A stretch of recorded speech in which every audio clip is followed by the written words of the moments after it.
Hello, Bill Claudza here, starting up an Hour of Devastation draft, and what better way to start than with one of the many wraths in the format.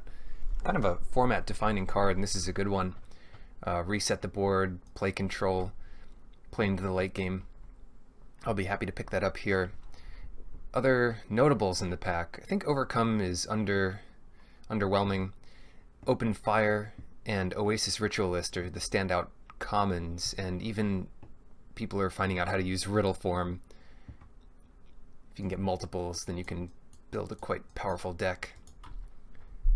Here, I guess we have four options. We could stay in red with Fervent Paincaster or Open Fire. I think both are worse than the off-color cards, Sphinx and Ambuscade. And this really just comes down to preference, I guess.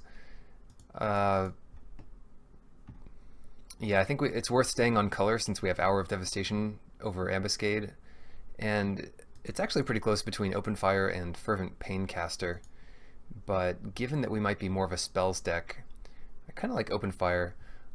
It's worth noting that Ominous Sphinx is maybe the best card in the pack, but not enough better than Open Fire that I want to risk, having a second color going about there. Interesting. Another Open Fire, and that's going to be better than Riddle Form and even Ramanop Ruins, which is a pretty good finisher. Pretty reliable. It doesn't take up a slot in your deck. It's good for 4 to 6 damage in some games, and that's enough to finish people off. I would like it here, but I think Open Fire is just a clear pick. Starting off with a lot of burn, a lot of control. And we're still getting past good red stuff. Desert of the Fervent, it's a nice one. It's a nice one to get. Make sure you have a few deserts, so in case you do pick up a Sand Strangler or any other kind of thing, you'll be able to use it.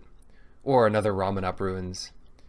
And even if you pick up no synergies with deserts, they're just good cards to have in your deck to cycle. Here's a Sidewinder Naga, payoff for deserts, but it's a 3-drop, which is going to be a more consistent play than a 5-drop, but I think we can take Gilded Ceradon here just to stay on color. Crash Through is kind of interesting. This card has gone up in my estimation, especially in a spells deck, and people are figuring out how to use some of the more build-around cards like Imminent Doom, and Crash Through is a higher pick because of that card. Let's see. Yeah, in the very beginning of the format, people would try out the flashy 8-drops and things, and those turned out to be good, the Curse and whatnot, God Pharaoh's Gift and so forth. But it took people a little longer to get on to the weirder cards, Mirage Mirror, Sunset Pyramid, Imminent Doom. And they can be powerful if you build your deck correctly. This is a strange pick. Sunset Pyramid is great. Mirage Mirror, I think, is also super undervalued to see it this late. Shoot, well, we have... Sunset Pyramid's just a 3-for-1, especially in a deck with a bunch of removal like this. But I actually think Mirage Mirror is just better.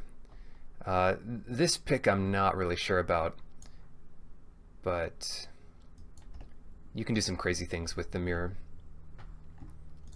And they're both strong, so we're not getting a weak card out of that pack, no matter what we take. Defiant Kenra. Yeah, if you're building a deck with Open Fires and Hour of Devastation, you really don't need Defiant Kenra. I suppose it trades with an early drop in some other color. We could take a more powerful card here like Tragic Lesson, even though nothing in this pack is super powerful. No 2-for-1s. When we have so much removal and Hour of Devastation, you really want things that can get you more value than a 2-2-for-2. Inferno Jet, something like Proven Combatant, so trades off early, and if it doesn't, you can run out Hour of Devastation and just get it back later. Take another Desert here, though. Inferno Jet's fine. You don't need it in any deck, and it's worse if you're not aggressive.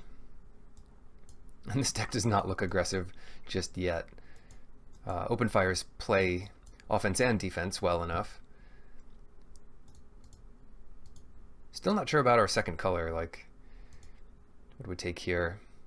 Haven of Enduring Hope is a nice one. Angel of the God Pharaoh, especially foil, is another nice one here, and it might be a good finisher.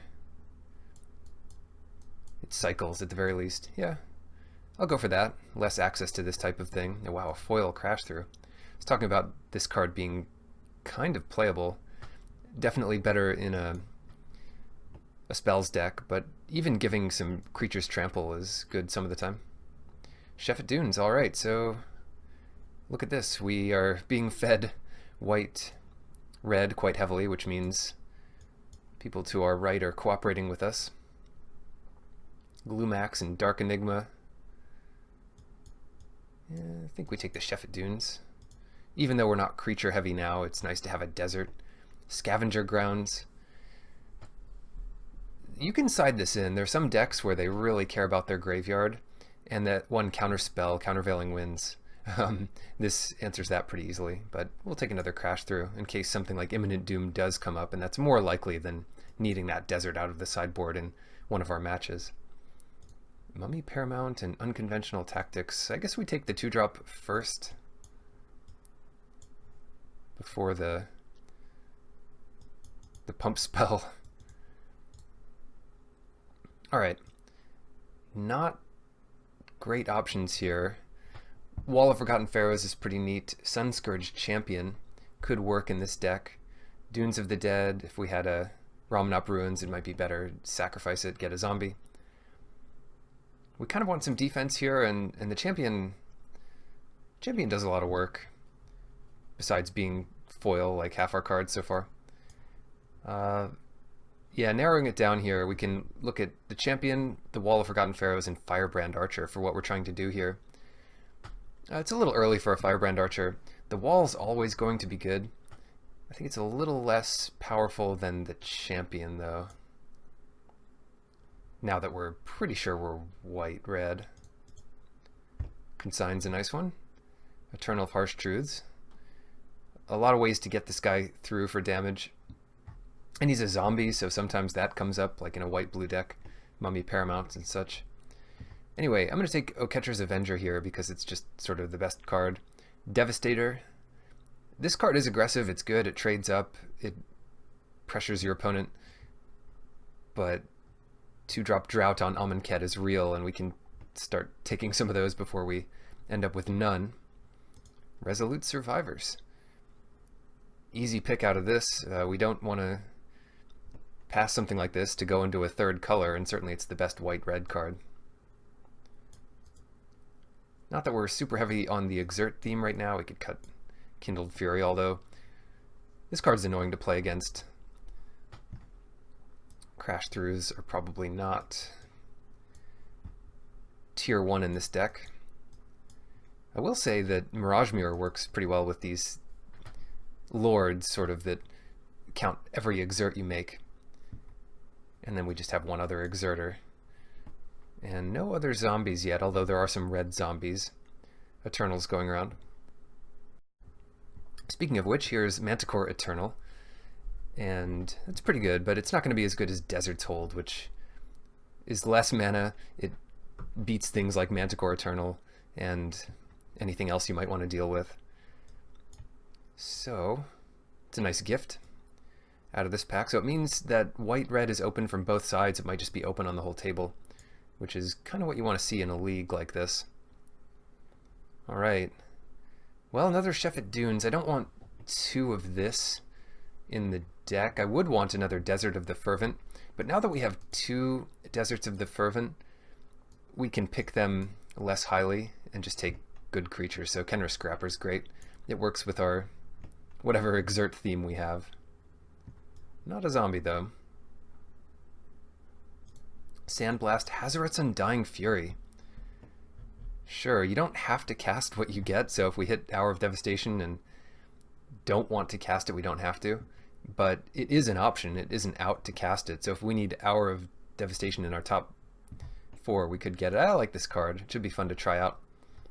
Might be a reason to cut Angel of the God Pharaoh. But if it's not going to be Undying Fury here, it's going to be another Kenra Scrapper, and that's a good card, but it's not as exciting. Hour of Revelation. Can we get... How many hours are we going to get here? We've got the Hour of Undying Fury. We've got this thing. Hour of Devastation. Geez, I didn't realize how many of these hours were actual wrath effects. Like, how many times do you need to wrath the board? Shoot, I guess that's what we want here. It's another one we don't hit off of Hazaret's Undying Fury. Steward of Solidarity is completely reasonable. But I have new respect for Hour of Revelation. It's too bad it also kills Mirage Mirror, but hey. What are you going to do? That's actually really close since we already have 1 hour. But I'm going to go with the Revelation. I think it's a stronger card. Swarm Intelligence. I have some recent success with this. I will say this is another one that people might take more time to figure out. Doesn't go in every deck, certainly, but it does work with Aftermath. Recently I've cast Insult to Injury off of this, which is 8 damage to 4 targets, and 2 of them are your opponent. If you have 6 mana left up. The other thing it works with is just any Aftermath card, or Cut to Ribbons, or if you're lucky to get something like that. But don't put it in every deck. We can take Dauntless Haven here. I think that works. Inferno Jet. Yeah, I guess we'll take it now. And Godfair was Faithful and Act. It's unlikely we play the Faithful, but I really don't want the other card. Sentinels is fine. And Desert of the True. That's the latest desert I've seen in some time. Really shows you that white, if not red, is open on this table. Get some mummies for the sideboard. There are decks that really care about their graveyard. And it's nice to have access to this. What are we doing here? I think we cut Inferno Jet for now. Our Revelation's on the fence. But yeah, we're just a control deck with a couple of threats, I think. It's too bad we didn't get the card that could return any number of permanents to our hand. I don't even remember what that card's called because I rarely play it, but it would be insane in this deck. It's an instant too. 2 mana, 1 and a white. Leave behind or something. Anyway, so you return all your creatures and throw out Hour of Revelation or Hour of Devastation and then play them out again. Alright, what do we have now? Oketra's Monument. It's interesting here because we could copy the monument with the mirror and then lose one because it's legendary. Always forget about that. Or, since we don't have a ton of creatures, we could take Oketra's Attendant. Or, we could take Sheltered Thicket. Or even Seraph of the Suns, because it is indestructible for the purpose of Revelation and Devastation here. Well, I guess Devastation would kill it anyway. Everything loses indestructible. Tough pick because this doesn't really look like a monument deck. I think the Oketra's Attendant should be good enough in this deck though. Because if we do have to fire off an Hour, we can get it back. The Hour doesn't exile. Here's a nice one, Deem Worthy. Could be our second on color, well half on color, dual land, cycle land. But those aren't deserts, so I guess they're not super high picks. If it was on color, which it couldn't be because the Boros land isn't in this set, then we might take it more highly. But these are good picks too. Deem Worthy's great. Shoot. I mean, all of these cards are going to wheel because they're so open on the table, but I think we take Magma Spray. Makes it a lot easier to survive. We need some threats, though. We do have a couple good threats in the late game, some flyers. But we're taking Magma Spray here. Anointed Procession. I suppose if Oketra's Monument wheels, then that could be a thing, but not even that exciting in this deck, I think, overall. We just don't have enough ways to make stuff. Right now it's Sunscourge Champion, Attendant, and Sentinel. 3 cards? No, you need more like 8 or something to really get there. Initiate, though. Let's have all of our cards be 2-for-1s, and then puts us in much better shape. Talkrop Elite. And Gideon's Intervention shuts down an opponent's card, but it doesn't stop it from activating, so it doesn't really fully shut it down unless you know what it is before they cast it. It does die to Hour of Revelation. Let's just take another threat here, another flyer. Oh, I got excited for a second, but the red-white instant thing is rare and an Hour of Devastation, so this is not it. This is just some combat trick or power doubler. Oh well, supply caravan, sure. Another one. Not falling for it this time. Tormenting Voice. To help find our stuff, we could even discard some of our eternalized things if it comes to it. Yeah, I like that here. We don't have much to do on turn 2. Fanbearer's a nice gift. Slam that out of a fairly weak pack. Cards like this let you delay casting your Wrath for a while because you can kind of deal with what they have with very little. What now? I'll take a Seraph. Sound like I'm not excited about it. It is a good finisher in a deck like this, for sure. And this pack is not too exciting. We're not going to fling. Impeccable Timing might be a nice option out of the sideboard. I have a lot of respect for Cartouche of Solidarity, and we see a bunch of these white-red cards wheeling, but not the best ones from the pack, like I think there was a Minotaur that can exert. But the Cartouche is nice. Maybe Blazing Volley, but let's take Cartouche. I think that's pretty safe. Is there anything in this deck it can pump to survive Hour of Devastation? I guess if we put Supply Caravan in, that would work. We could exert Tawcrop Elite and have something survive a turn. No, I'm not sure. I'll take another Caravan, but we have run out of good stuff. Violent Impact for the sideboard. There are some pesky artifacts and maybe a 5-color deck we could hose with the land destruction. Someone can have a Beetle if they want. Won't be good against us. And we need some cuts here.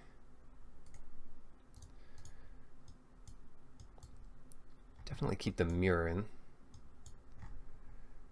Definitely take all these basics out.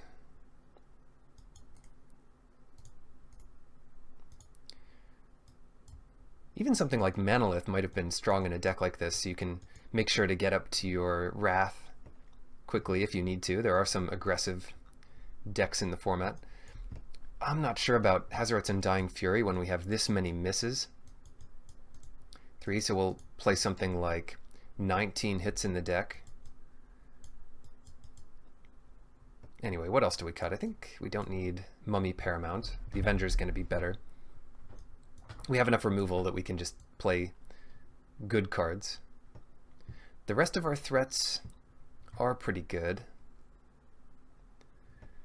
I think the Ceradon's a bit better than the Sentinel, despite that being able to come back from time to time. So that looks like a deck, although I'm tempted to put in the Sentinel over Hazoret's Undying Fury, just because we don't really need it to win, and it does miss so many of our powerful spells. And what happens to them? Exile them? So it would suck to exile like our 3 best cards. Not that that would be likely to happen, but it certainly could happen, and it does make less hits for it. Alright, anything we're really missing here? I don't think so. Wrath.deck, 14 and 9. So that looks like basically a 9-8 deck. Some nice deserts to cycle here. Because we are doing stuff early with white and red, and not even that early. So maybe we want more white because we have Hour of Revelation, but this should be plenty. 4, 8, 9. Yeah, 9 white for a triple white spell. Looks good. I'll just take a screenshot here, and the matches are underway. Round 1 versus Slithice, which I believe is the name of the Naga Siren in Dota. There you have it. One of my favorite heroes in that game, although I don't play so much of that anymore. Let's see. Alright, we kind of want to ramp up here, so maybe we go ahead and just play out Desert while we can. We have 7 drops in the deck. It's kind of the rough rule with deserts. If they're in your opening hand, you play them. If you draw them late, you just cycle them. Anyways,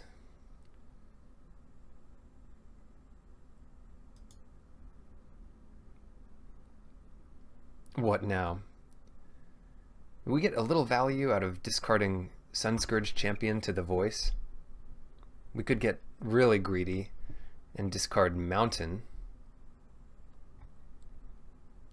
But the rest of our cards are strong enough that let's just discard the Champion. Hit our land drops. We're not giving up much, although that's one of the better blockers we could have for the Companion. Let that thing hit us a couple times. Alright, so they're going to have 2 mana left over if they untap the forest. Good value there. 2 mana of any color.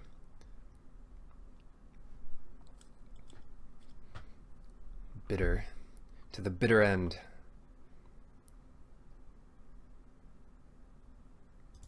Yeah, we need a creature in play, and it's got to be the Scrapper first. Then we can do any combination of 3 and 1 drops next turn.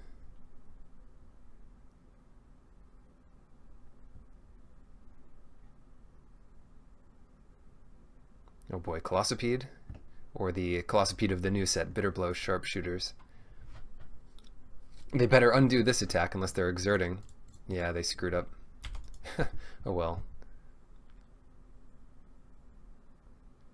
Oh shoot, they didn't screw up. We screwed up. What are they gonna final blow our thing? You forget about attack all. Yep. Nice little outcome for us there. Well, Desert's Hold is a good draw here because it lets us shut down the Sharpshooter, which is otherwise difficult to deal with. And then maybe we get away with Cartouche on this guy.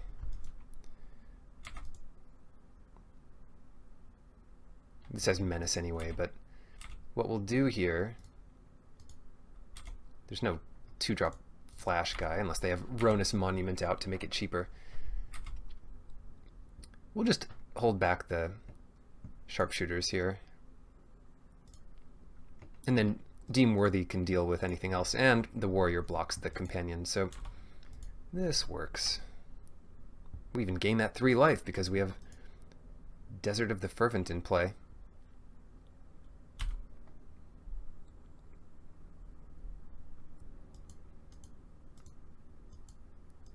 It's looking up. We haven't needed a Wrath yet, but if things turn around and they get too many ridiculous cards in play, like Sandworm Convergence or Overwhelming Splendor, those are the kind of things that you can't beat unless you have your opponent really low life or something, unless you have something like Hour of Revelation, which destroys all permanents, brings you back. Untap our guy. No, they'll just untap their Vigilance thing. Cool. Well, we're still going strong here. Guess we could think about bringing back the Sunscourge Champion at some point. But for now, let's do Talkrop Elite. They don't have a good block here. They could go for some crazy block. I didn't really think it through. And we can disrupt that with Magma Spray, certainly. Even if they blocked it with everything, we would just kill the Companion and the Cat with First Strike, and Sparring Mummy would not have enough to keep going. So we'll hold up Magma Spray here. They don't have much left in their hand. Next turn we can exert all. Resolute Survivors gets good.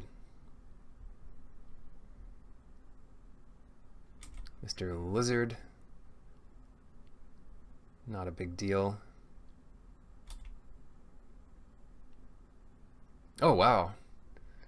What do you suppose they have? Well, here's an easy attack. They might have untap 2 things, and that would be fine. They only have one card left, so what could they really have? Another Sacred Cat. That is their last card. And we don't want to deal with Sacred Cats all day. So let's just exile one of them. Can't exile the lizard quite yet. And then after exerting everything next turn, even a pumped Sandwalla won't be able to stop us.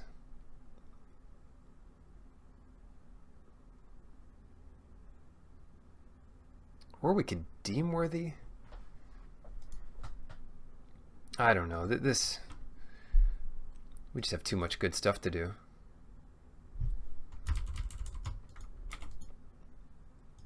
Let's wait a turn.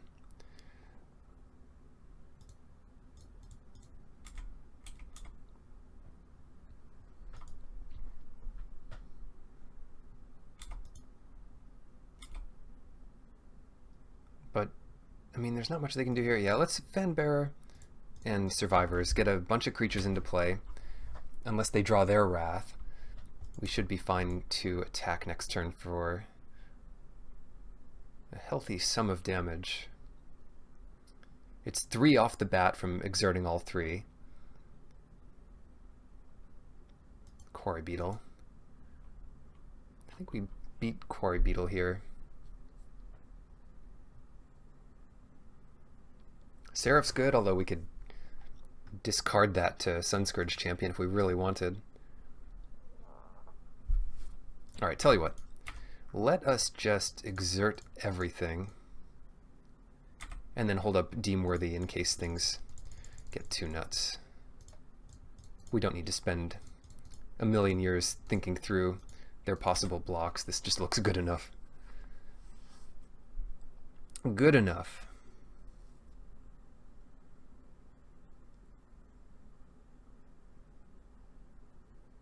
If they spread it out enough, like if they knew we had Deemworthy, they could do some crazy blocks on the Survivors, but that's not that great.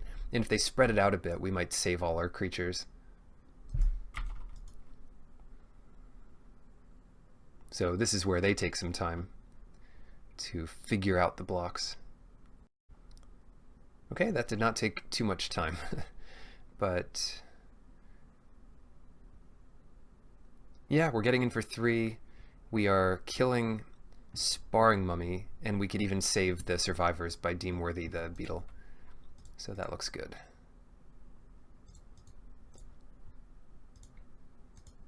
Deeming it worthy, as it were. Now it takes a couple turns for us to untap again, but I guess they don't have much left.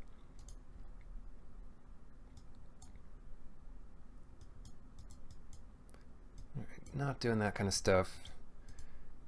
Violent Impact, kind of interesting when they have Gift of Paradise, because you kill that land. But were they actually 3 colors? I never remember this kind of thing. They had white-green for sure.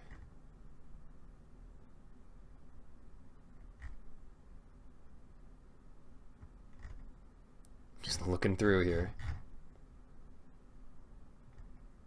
I don't know, they had white-green, they had some graveyard stuff. So maybe Disposal Mummy gets better, but it's not better than much else we have going on here. Take out Steadfast Sentinel and put in a Disposal Mummy. That could be decent. It's a bit earlier of an attacker, less powerful, but it really depends on what you're exiling. If you're exiling their best Embalm creature, then maybe it's better than bringing back a 4/4 for 6 mana. Alright, good start here, as long as we get that 3rd land. Here's the lizard. Yeah, it's a good little lizard. Yeah, we'll see if they go to pump it.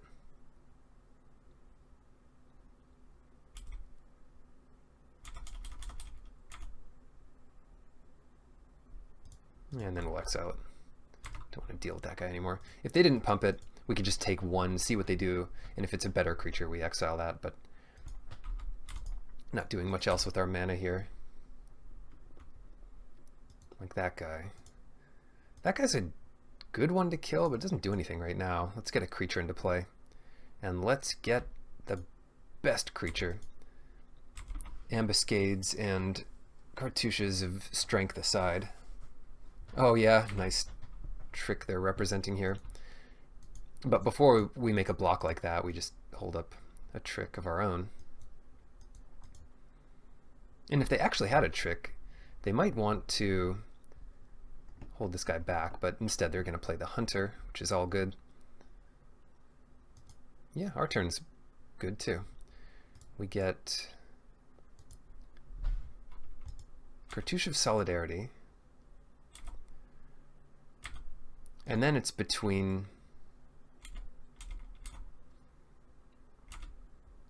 playing out the champion and holding up open fire, but holding up open fire doesn't do much here.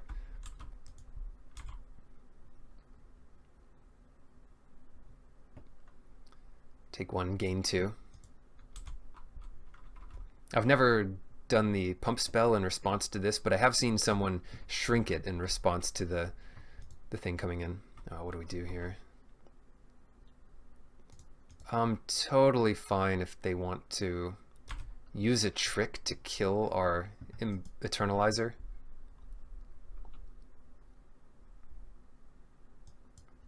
They're thinking about it. Untap. Oh, impeccable timing. Sure. Well, that would have been pretty good against us no matter when we attacked.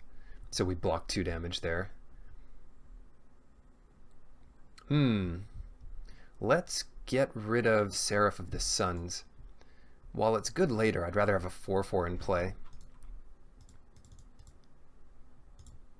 So cheap to bring back if you're not counting the discard. And attack with all. Both gaining incidental life here. They have Gift of Paradise. Maybe they'll get some deserts and gain some life that way. We've gained 6, well, 5 net, just with this one Sunscourge champion. And they're not blue, so we don't have to worry about them bouncing it, but green-white has some other ways of dealing with this sort of thing.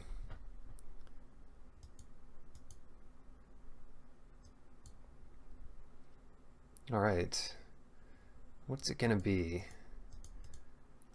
Part of me hopes they just build a ridiculous board that we can take down with one of our Wrath effects.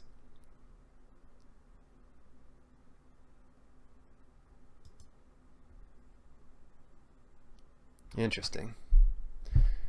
Well, no need to go too nuts here.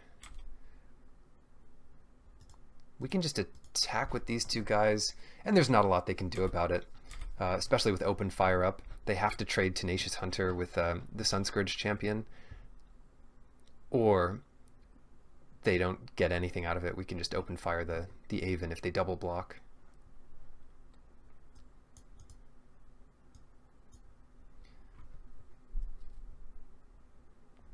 This guy's pretty good. Just 4 mana, 4/4 has always been good. And I don't know, there aren't as many -1/-1 counters running around, but they're certainly out there. Alright, so they're not biting. They're going to take 8, which is really good for us because it has them lethal till I can exert next turn. And our play's pretty easy too. Hold up that white. If we really need it, they won't know what to play around. And they've got their own dunes, which they can activate here if they sacrifice to itself, or they can use it for some extra life from the Diviner. Dune Diviner. What's this guy doing? He's holding some sand. The desert had once been a place of endless horror. It was now the last refuge as the city of Noctamun fell. You gotta get your doses of lore by these flavors from time to time. Flavor texts. Now, Shepherd Dunes only activates as a sorcery, so we take 7 here. They could Wrath the board. One cool play might be to finish off the Hunter with open fire, but if they do Wrath the board, we'll just want to have blocked the damage here anyway. Sparring Mummy, just a little old Sparring Mummy. So they're going to untap the Hunter, which gives us a good reason to open fire it. And hopefully that last spell they have isn't some crazy pump thing. Yeah. Sounds good to me. Alright, they are at 9. They need to make some pretty crazy blocks here.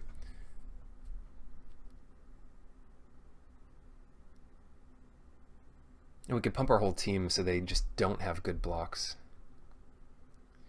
And we make it so they need to block 2. They're at 7. They need to block 2, so they could double block the champion, which would be a 5/5. Take it down with the Sparring Mummy and the Diviner, and then chump the Survivor and take 4. They take 6. And they lose not everything. They wouldn't lose everything on that attack, so it's a little weaker.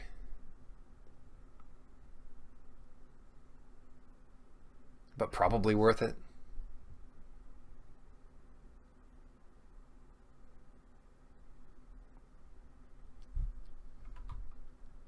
Yeah, they lose 2 things, we lose 1 thing, and our desert. Let's do it.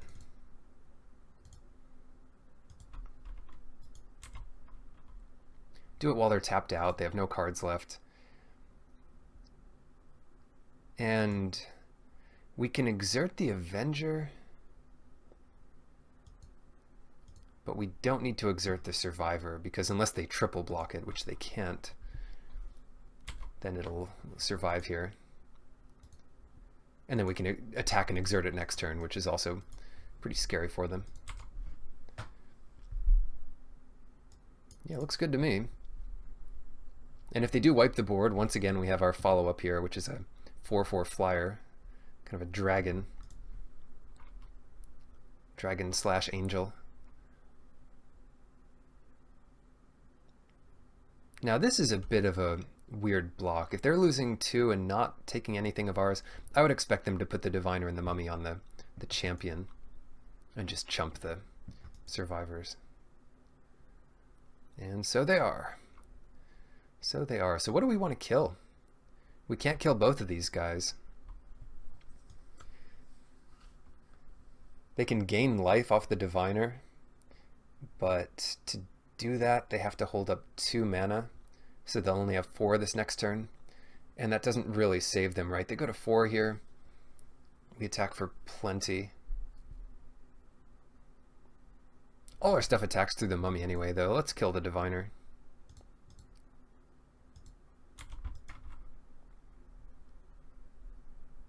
That 1 point might matter. What is this attack? Okay, we got there. Round 2 versus Atomic Wasabi. And a nice hand here. Nice one to start with a desert in play and just curve out from there. Haven't seen our Wraths do much. Hey, there's one. But you never know. Maybe this will be the match for it.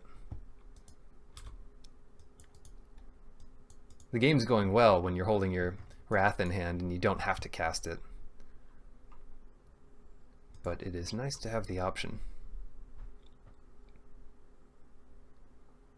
There we go, 3 for 1, the old Sunset Pyramid. Good card. Really good one. Let's get this Avenger into play. We can start pressuring them so they won't have the luxury of using the Pyramid for a while yet. And then Magma Spray is a good answer to the Combatant. Obviously we can't block here, but they might not be able to block the Avenger, especially if we put the Cartouche on it. In fact, let's try that. They have tons of blue open, which is scary, to say the least, but if they do bounce it back to our hand, which they're not, we can play it out again this turn.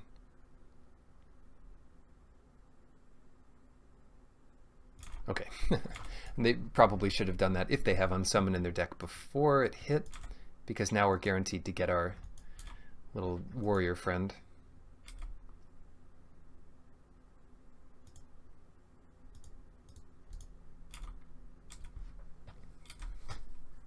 Warrior Friend is a nice one. I'm going to save this Magma Spray. It's just not threatening this 1/1 for now. The only thing the 1/1 can do is really block our warrior and then turn into a 4/4 later. Stalwart. Yeah, we'd rather throw it on the Stalwart, I think. Let's do that now. Mana's one of our big issues here. Hopefully I didn't target my warrior by mistake. Pretty close there. And then lets us attack easily into this. Tell you what.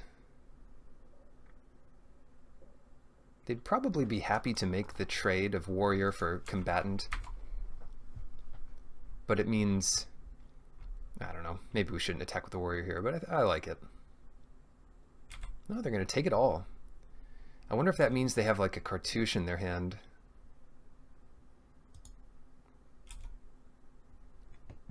Open fire being good against that kind of combination here. They're just going to ride the sunset.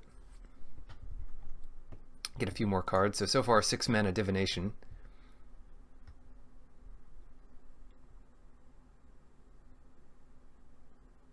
But the format allows it.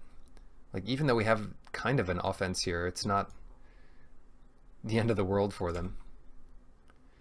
Alright, so they really just don't want to attack with a combatant yet. Kind of funny to see. Alright, I'm going to save this open fire. I'm a little worried about what they could have. Certainly they can't block our first striker. And if we get them low enough, our angel and things could be able to finish this game off. Sure. So let's play out a desert to work our way up to Angel of the God Pharaoh and use Hour if we really need to. Yeah, they've gotten full value out of the Sunset Pyramid, taking 9 damage in the process. And missing a land drop along the way, so really unlucky for them. They could have a 4/4 this turn. Both Wraths in our hand. Might not need to use them, but we really have to carefully consider using one before casting Angel. You know, ideally we'll just win before having to make that kind of decision.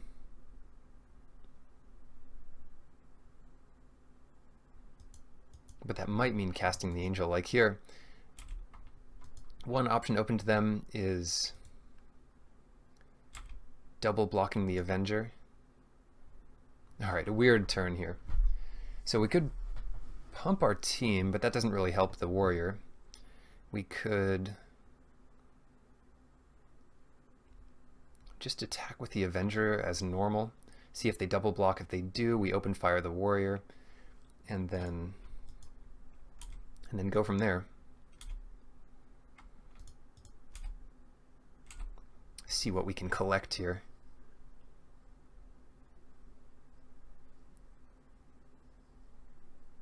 Yeah, we have 5 cards in our hand. They might fear the trick here, and they're just gonna lose their warrior. That is totally fine. And because they did that, it's more likely that they just want to use their proven combatant next turn, and we should just go for our Angel.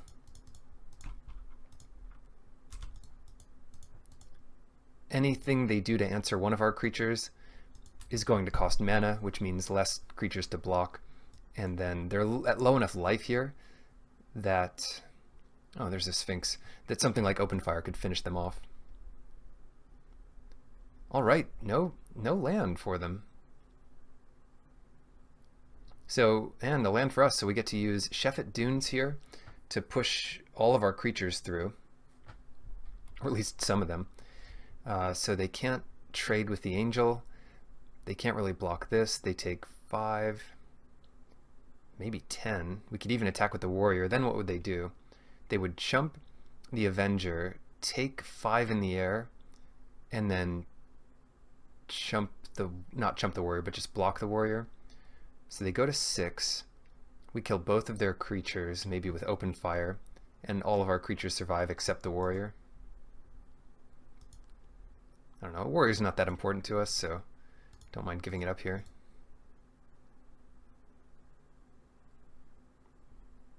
Oh shoot, we won't have enough mana for open fire. Yeah, no problem. No problem. So instead of doing that,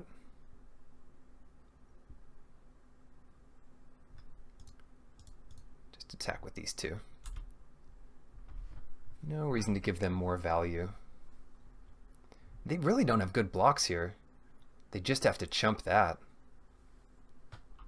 Take 5. We have 2 open fires in the deck, so technically we could burn them out here. Too bad Hour of Devastation isn't like Earthquake that hits players. So that would also suffice. Yeah, now they don't get the card from the combatants when those come back eventually. But they do have possible cyclings for the Sphinx. Oh no! Nice ambuscade. Pretty much Plague Wind. Hold. I think we can just hold that guy and that should be enough for the win this turn. Even if they have a cycler.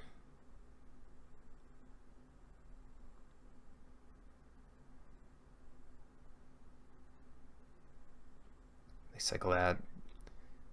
We hit for 3. And then finish them with open fire. Which only really loses to, well, not loses to, but only really gets countered by a force spike at this point. Let's see what they got. So if they have 2 cyclers, then that could survive this turn. But yeah, looks good with Wraths to spare. Wraths might not be good against them because they're kind of the control deck and we're kind of the aggro deck as it appears here. Let's finish them off here.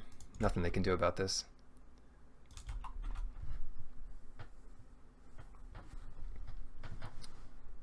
Yeah, we might not want these, but they do deal with all their creatures. I think they're worth it, especially if we're going to be on the draw. Disposal Mummy is going to be good again. Put that in for a Steadfast Sentinel, which doesn't do much. Violent Impact kills an artifact. A Braid would be a better answer. Casting a Braid on the Sunset Pyramid feels so good when it has 3 counters on it. And they're tapped out. It feels like a 3-for-1, even though it's, you know, just 2 mana for 2 mana. But that's how good that card is. Yeah, maybe we do put it in. Where'd it go? Violent Impact. What's it better than? Too bad you can't copy the Sunset Pyramid because it won't copy the counters, and you have to remove the counters to draw cards. You could still scry with it, so that's a thing.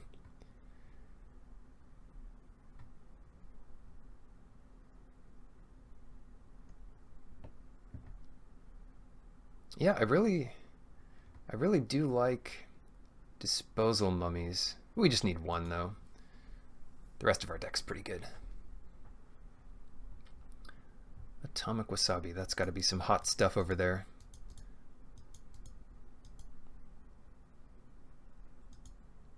Isn't every substance atomic in some sense?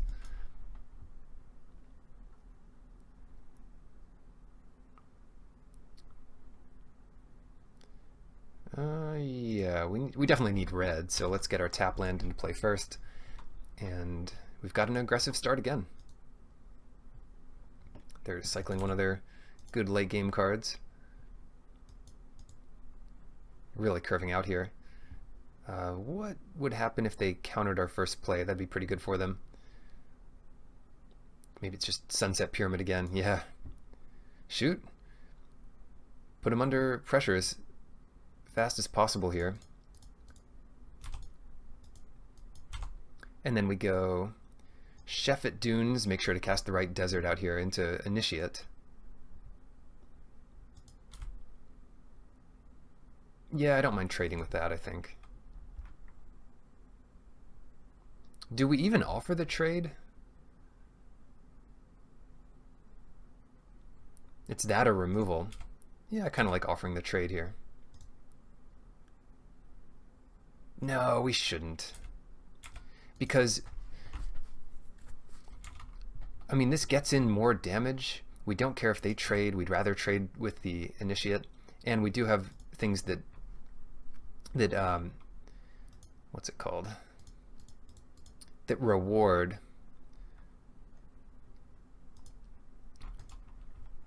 exerting later. Just one thing.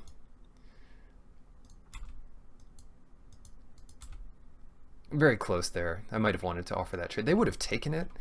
They're the one with Sunset Pyramid. They're the one that wants to slow down the game. I also think we're better off trading hits here. We really wouldn't mind trading the Initiate with the Naga, but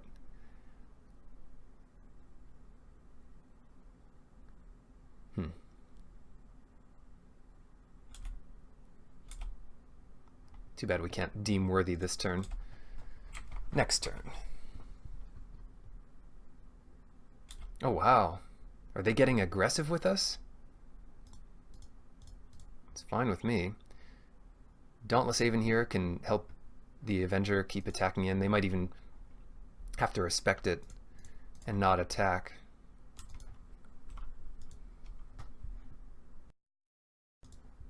I can definitely see this turning into a race, and with all of this burn and removal, we should be able to win that race. There they go. They're starting to draw some cards with the Pyramid. And they're hitting land drops, which is better than they did last game. Yeah, no blocks here. Take 5. We can take several more hits like that, but they're getting low enough that they can't afford it.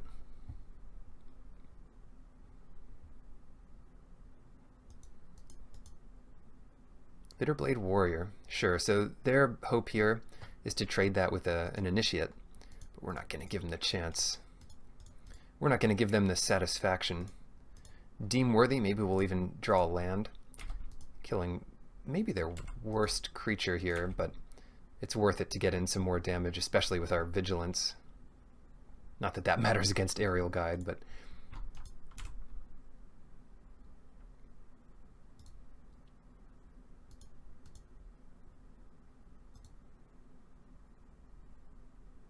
there's no untap for blue. I'm wondering whether we should even exert this thing. What if they have a way to tap it? The best bet here would be to untap our Dauntless Haven, so we have the option of blocking a flyer.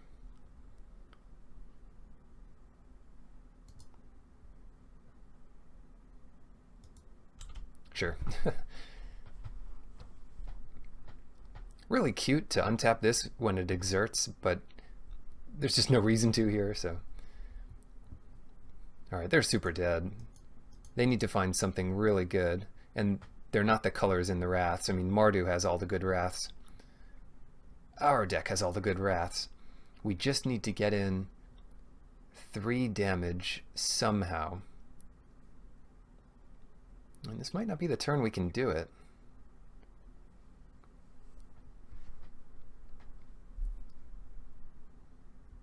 We might have to use Open Fire to kill the Aerial Guide, and then try to get in damage that way. Well, let's just play Gilded Ceradon second. We trade for their board. This time we can use our Exert trick. Pretty much trades for their board. If they want to let 3 through, which I doubt they will, I think they'll use Combatant to block Avenger, Naga to block this, and then the Guide to block our Haven. So they take nothing, but they lose their board. We lose a couple things. We play Gilded Ceradon.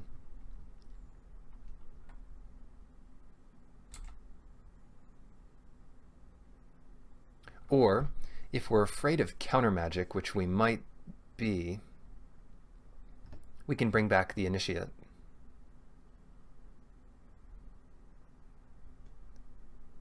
What happens if they just counter our thing? Yeah. Let's just bring this back. They would need to cycle the rare Aven thing to counter the trigger, but then at least they don't have a 3/1 blocker. Do you think? Do you think that's it? We didn't see that card game 1. Don't even remember what it's called, but it's a rare from our Stifle Bird.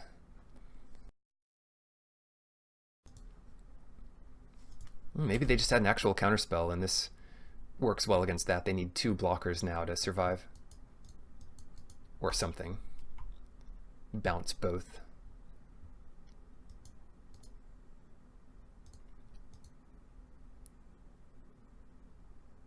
Plenty of cards.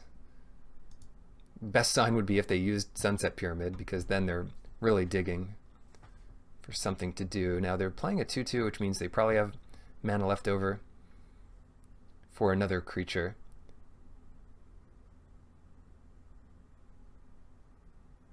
Do you think they'll use the Pyramid now after playing a creature?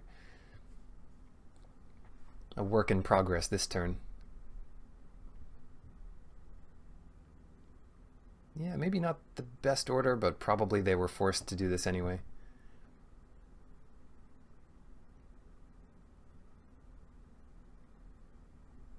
Did they find something good enough? So both games they've drawn 3 off the Pyramid, and they have plenty left, so if they were able to stabilize, might have been an easy match for them. And they do find the second creature. So what can we do here? We don't have the win. If we had 1 more mana, we'd be there. But we don't have the win this turn. All I can tell you is maybe they don't block both creatures.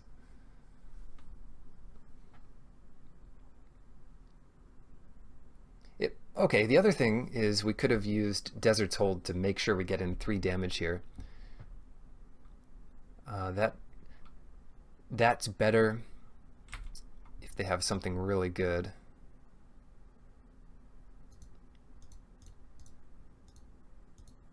But this is pretty good too. Gilded Ceradon. Again, they need 2 creatures to stabilize here.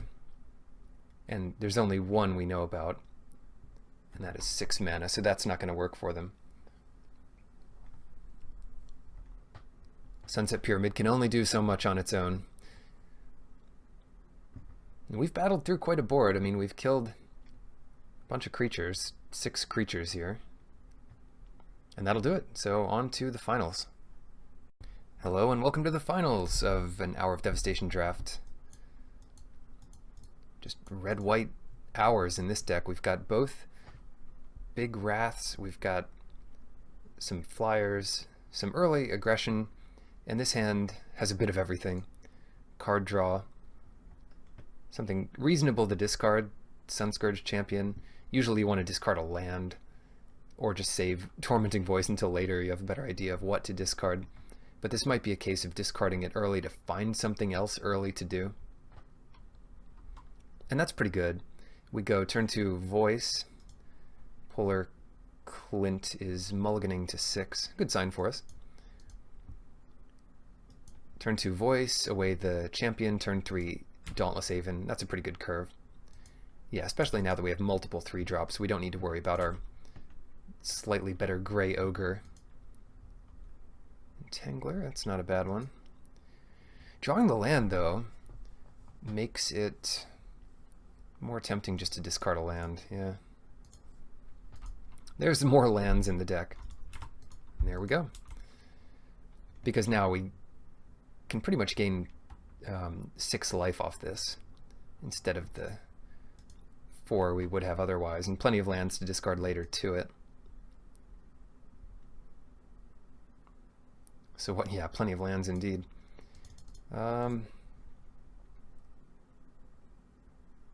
Let's go for the survivors. It forces them to exert or kill it, which shouldn't be too hard, but no open fire, or else they would have done it on our turn. You don't F6 your opponent's turn if you have 3 mana open and open fire in your hand. That's for sure. Well, you might, but you shouldn't. Yeah, no trade here. Forcing them to exert just means they can only hit us for 3 every other turn, which is less than 2 every turn. And it means no blocker for the next round either. Harrier Naga. That's an annoying one.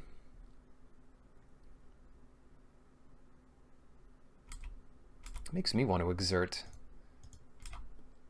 This is the kind of creature they'd love to trade with. And if we exert, at least we get that extra value in there. And if we don't exert, then they would just trade off there because we threaten to attack the next turn. Right, so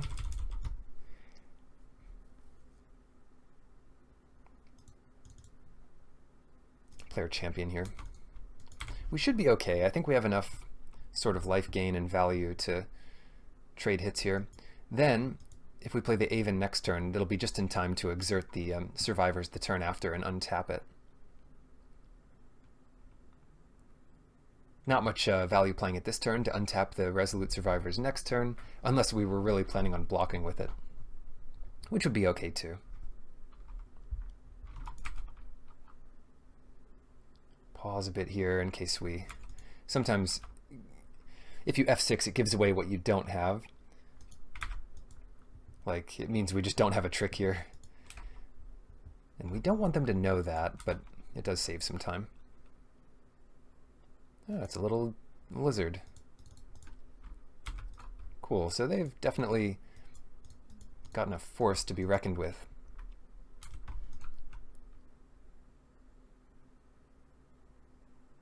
And none of these creatures... Sunscourge Champion just doesn't block any of these creatures effectively. Ambuscade, great. Card is so good. So we need to find one of our Wraths. That's the key here. The other thing is we can sort of try to trade here, and they might kill the Aven, but this is 4 toughness that they have to deal with. And then no matter what happens, we get our... Oh yeah, so much power. We get our Eternalized thing. And that is a good blocker for whatever they're doing. Not to mention 4 more life, a hefty bonus.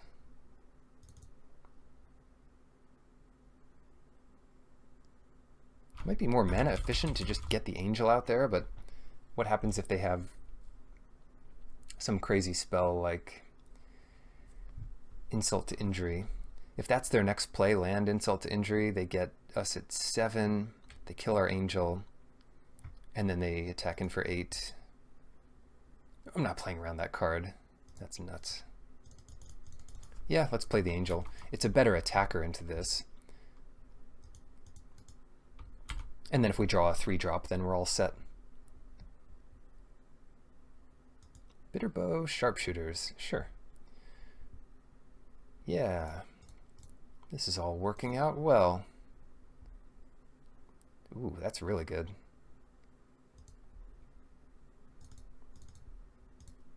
Plenty of lands to discard. Gain some life.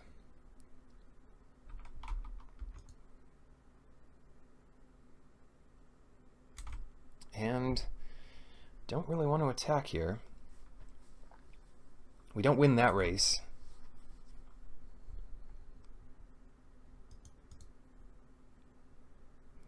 They were down to 1 card last turn. They didn't play a land. That doesn't mean they didn't have a land in hand. Alright, I doubt they attack here. Then what? Do we Magma Spray the Inciter or just hold it? I guess we hold it. A really interesting game so far. Tell you what, let's come in with the Angel. I wouldn't mind trading with the Sharpshooters at this point, since we have a really fine blocker back. Not to mention a... Whoops. Thought I tapped all that mana, but here we go. Not to mention Magma Spray to hold things up.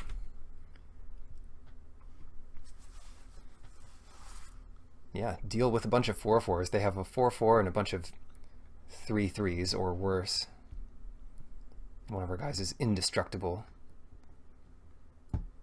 So if we clear the board later with Hour of Revelation, this will remain.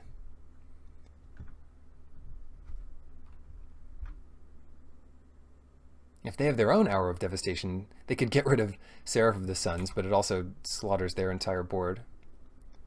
Right. Oh, that's so good. But I don't know what to use it on. It's so good, but I don't even know what to use it on.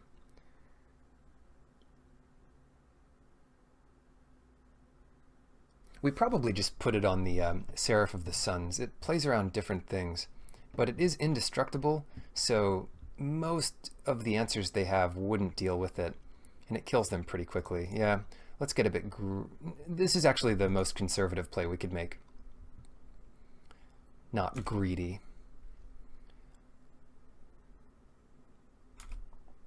And then we could attack with both or just the Seraph.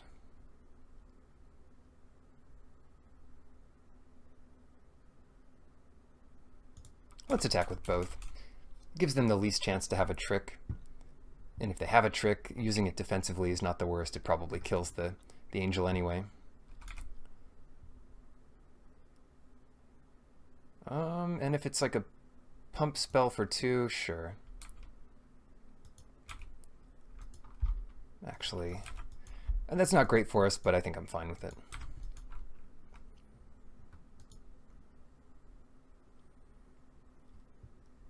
They are on a clock. Too bad Magma Spray doesn't go to the face. No shock here.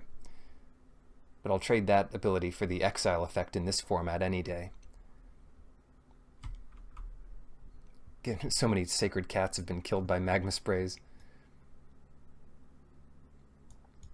It's a cat-heavy format, to be sure. So what do they have? They are running out of gifts, and fast. None of their stuff is going to kill our angel. They still have one blocker left for it. They could give something haste here, but our blockers are pretty good. 9, I mean, they're looking at getting in like 10 damage here if they make an all-out attack. But even less than that, because we can just chump something. Or better yet, chump the sharpshooter and just block something else for free.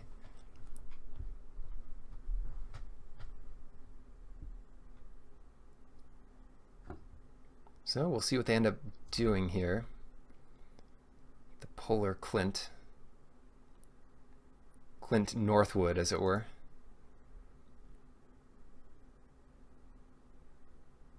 Yeah, they're coming in for the full swings.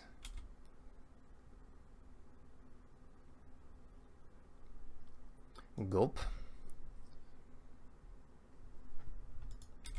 Right, so what block makes the most sense, and what could they have? Let's say they have another Gift of Strength. Then, let's see, this 9, 10, 11, 12, 13, 14. That doesn't even kill us. Let's say they have Trumpet Blast, or whatever that card is. That's 10, 16, 19, and we block 6 of it, so that's 13. What if we block 5 of it? That's 14. I think we block the lizard here and force them to, well, block 3 of it. 6, that's 16. Yeah, let's block this thing. And if they do nothing, we do nothing. And if they pump the lizard, we kill it, and then we just can't lose to anything. Goodbye, lizard. Cool. So now they're not even in great shape for next turn. This thing's exerted, and we can just force them to block with the sharpshooter. Yeah, interesting turn there. I'm glad it worked out for us. So they've got ambuscade and things. Is there anything we can do against that besides just instant speed removal, which we do have? Kindled Fury's a little worse against that kind of thing. Hazoret's Undying Fury's kind of interesting. I definitely like our Wraths in this matchup. I'm pretty sure we just haven't cast one of these yet. And Mirage Mirror, it's another one we haven't really used yet, but just pretend these aren't in our deck, and here's what a good looking deck looks like. Bunch of 3-drops, and 3-drops have been good in this format. Even if the deck doesn't look beautiful, this kind of power curve is where you want to be. We've always been taking out Steadfast Sentinel. Let's do that once again and put in impeccable timing. That seems to work well against their types of things here, especially like Ambuscade on their little guys. Alright, good stuff. This is a real Hour of Devastation hand. They're on the play, they've got their Lizard rearing to go. Shoot, should have done Mountain first, but whatever. Now they can just pump without thinking twice about it. Oh boy. How many Wraths do we need? I would guess they're just getting out a 3-drop this turn. Yep. And we're going to cycle. If we don't hit these land drops, that's a sure way to lose, even with Hour of Devastation in hand. Good. That is a good one. And we can sort of skip our 4-drop and do our 5-drop. So let's play a creature we don't mind trading off here.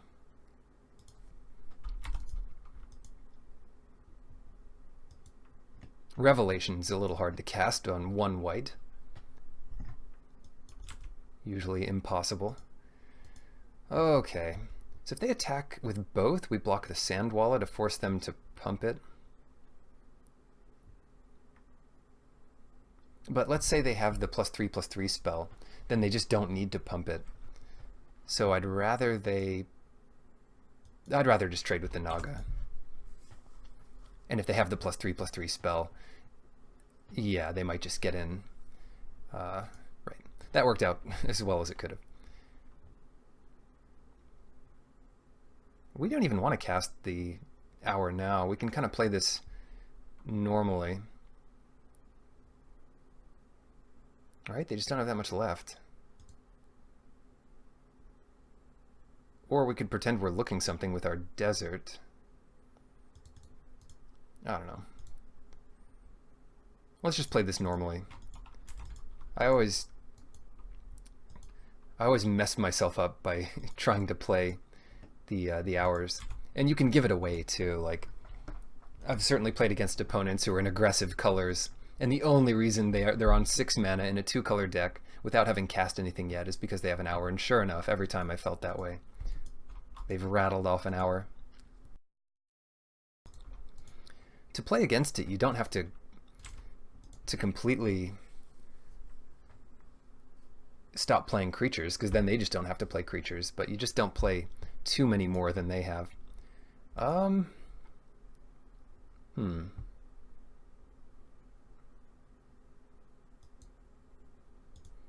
Like here, I don't really like the trade we'd be making.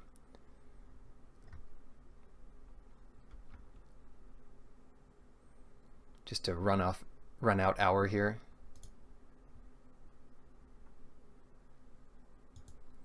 Let's have them commit a bit more to the board.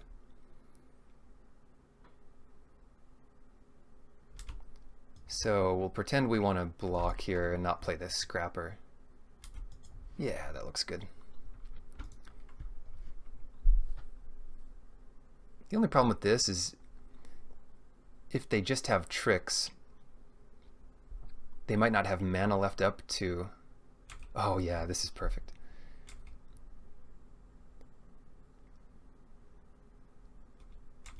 If they just used tricks there in combat, they might have just held back a creature or two in hand, and that wouldn't have been as good for us, but this is going to be great. Because we are just going to run off Hour no matter what happens. So they might take 4. They probably block the Warrior with something, maybe the Lizard. But again, they have not seen Wraths. Pump the Lizard.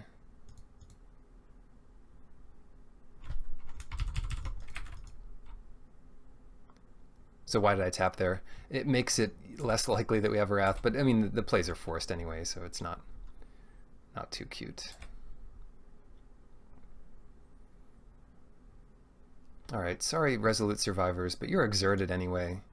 You can rest.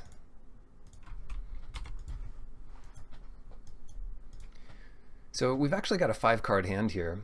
We've got a 3/2 Vigilance, a 3/3 Flyer, a 4/4, a 2/3 Menace, and they're down to just whatever they have left.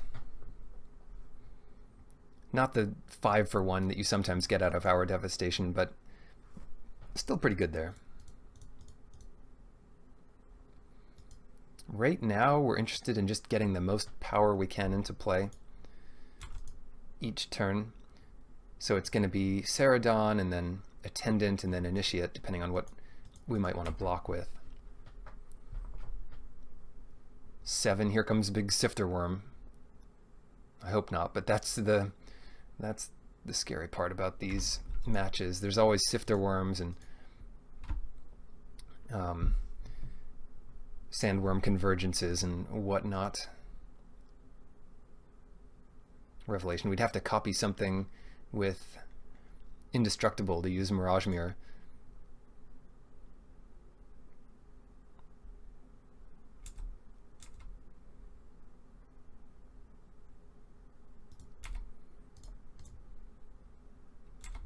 But any of those big bombs aside, Sifter Worm into Sandworm Convergence, I think we've got this match in the bag. And even against those, we could still win. So let's just cast a Scrapper. That could be lethal next turn. 8 puts him at 3, open fire, kills them. If we really wanted to push our advantage, we could play Mirage Mirror. But that would lose to things like Ambuscade. Yeah.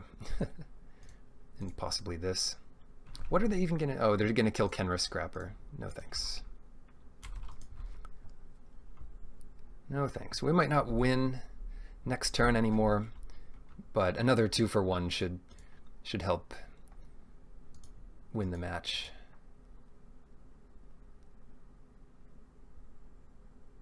Aha, you have a Kenra Scrapper too. Chef at Dunes, can't even activate it. If we use Mirage Mirror, we could copy a land and then we could activate it. We could copy Chef at Dunes, pay a life, sack Mirage Mirror to Chef at Dunes, get in for some sweet damage here. But they can't block anyway, so let's get in 6. That puts them dead next turn.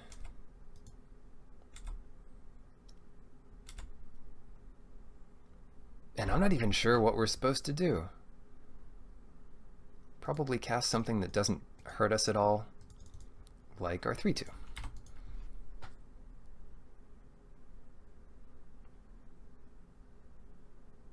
Yeah, I mean, again, they need like 2 blockers to survive here. Talkrop Elite might have been better. Mirage Mirror might have been better. Because those are just a little harder to block. But at this rate, they need to get 2 blockers out to block like Ceradon and Initiate, because we'll stop one thing from blocking and get in 4. And if we do find the white, again, we win it here. That's only 1 blocker, so it looks like we have it. They've only got 1 card left in their hand. So thanks for watching. Ours steal the draft, as they usually do, and good luck in your drafts.